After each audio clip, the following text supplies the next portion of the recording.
ನಮಸ್ಕಾರ ಪ್ರಿಯ ವೀಕ್ಷಕರೇ. ಇವತ್ತೊಂದು ದಿನ ಎಷ್ಟೋ ಜನಕ್ಕೆ ಜನನಾಂಗದಲ್ಲಿ ತುರಿಕೆ ಅಂದರೆ ಪ್ರೈವೇಟ್ ಪಾರ್ಟಲ್ಲಿ ತುರಿಕೆಗಳು ಬರುತ್ತೆ. ಯೋನಿ ಆಗಿರ್ಬೋದು ಅಥವಾ ಶಿಶ್ನದಲ್ಲಾಗಿರ್ಬೋದು ತುರಿಕೆ ಅಂತ ಬರುತ್ತೆ. ಏನಂತಕ್ಕೆ ಬರುತ್ತೆ ಅಂದರೆ ಅದರ ಒಳಪದರ ದುರ್ಬಲವಾಗಿರುತ್ತೆ, ಅದರಿಂದ ಆ ತುರಿಕೆಗಳು ಜಾಸ್ತಿ ಬರುತ್ತೆ.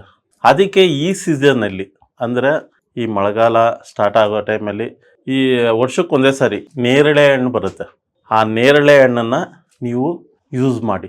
ಯಾವಾಗ ವರ್ಷಕ್ಕೊಂದ್ಸಾರಿ ಬರ್ತಕ್ಕಂಥ ಈ ನೇರಳೆ ಹಣ್ಣು ತಿಂತೀರೋ ಮತ್ತು ಪರ್ಪಲ್ ಬದನೆಕಾಯಿ ಇಂಥವನ್ನ ಯೂಸ್ ಮಾಡ್ತಿರೋ ಇದರಿಂದ ಆ ತುರಿಕೆನೂ ಕಡಿಮೆ ಆಗುತ್ತೆ.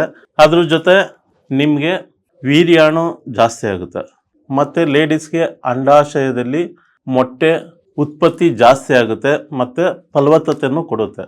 ಇದನ್ನು ಪ್ರತಿ ಮಾಸಗಳಲ್ಲಿ ಋತುಮಾನಗಳಲ್ಲಿ ನೀವು ತಿಂತಾ ಬನ್ನಿ. ಅದು ನಿಮ್ಮ ಅಂಡಾಶಯ ಆಗಿರ್ಬೋದು ಮತ್ತು ವೀರ್ಯ ಆಗಿರ್ಬೋದು ತುಂಬ ಅಭಿವೃದ್ಧಿಯನ್ನು ಪಡೆಯುತ್ತೆ. ಧನ್ಯವಾದ.